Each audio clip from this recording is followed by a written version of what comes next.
A soldier suddenly found a surviving little girl in the ruins of the enemy side. He felt a surge of compassion and wanted to take the girl away, but the girl was terrified, clutching her mother's hand tightly. Even though her mother had already passed away, the soldier gently comforted her, telling her he wasn't a bad person, but because of the language barrier, the girl couldn't understand his words. Still, she could feel the kindness in his voice. That moment of trust, crossing borders in war, would haunt the soldier's heart for the next 50 years. His comrades were shocked to see him holding an enemy's child, but none of them had the heart to leave her behind. The girl soon grew attached to him and didn't want to leave his side for even a moment. But the battlefield was full of danger. One day, when a shell exploded nearby, he shielded the girl with his own body and got injured. Only after confirming she was safe did he finally pass out in peace. The girl stayed by his bedside for 2 full days and nights. She never left his side, and when he finally opened his eyes, she gave him a long-awaited smile. Though they didn't speak the same language, the girl could feel the warmth and love he gave. He wasn't good at tying hair, so the girl cut her hair short to make things easier for him. But every night, she refused to sleep alone. Afraid of the sound of bombs, she would quietly crawl into his bed, and the other soldiers would gently cover them with a blanket. Because of the trauma of war, the girl hadn't spoken a word. He tried to teach her Turkish so they could communicate better, and he gave her a name that meant Moonlight Ayla. His care slowly helped Ayla open up. Her presence brought laughter and joy to the dull camp. Ayla learned more and more words, and trusted the man who had pulled her out of the darkness.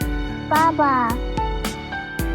When she called him Baba for the first time, he truly felt the weight and meaning of fatherhood. So when the first group of soldiers got orders to return home, he chose to stay behind as a volunteer. The soldiers tearfully said goodbye to Ayla, but with the situation changing, the military decided to withdraw everyone. His superiors ordered Ayla to be sent to a relief orphanage. Worried, he insisted on taking her to school himself, to avoid hurting her feelings. He told her they were just visiting the school. Ayla reluctantly agreed, and followed the teacher inside. He stood outside the window, crying silently, watching her smiling face one last time. Then he turned away with a heavy heart. Maybe Ayla sensed he was leaving. Baba!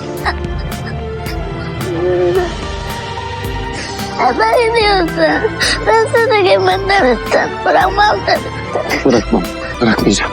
To keep his promise, he planned to hide Ayla in a suitcase and bring her home. They agreed to stay completely silent the whole way. At the checkpoint, the staff noticed something was off, but let him through out of trust. Just when he thought he had succeeded, the orphanage director showed up. The suitcase was opened, and his plan to bring Ayla home fell apart. His comrades urged him to wait until after the war to come back for her, so he buried the pain of goodbye deep in his heart. Geri geleceğim ben, tamam mı? Doğru mu? Söz. Ayla held back her tears, watching her father's silhouette grow smaller in the distance. Would they ever see each other again?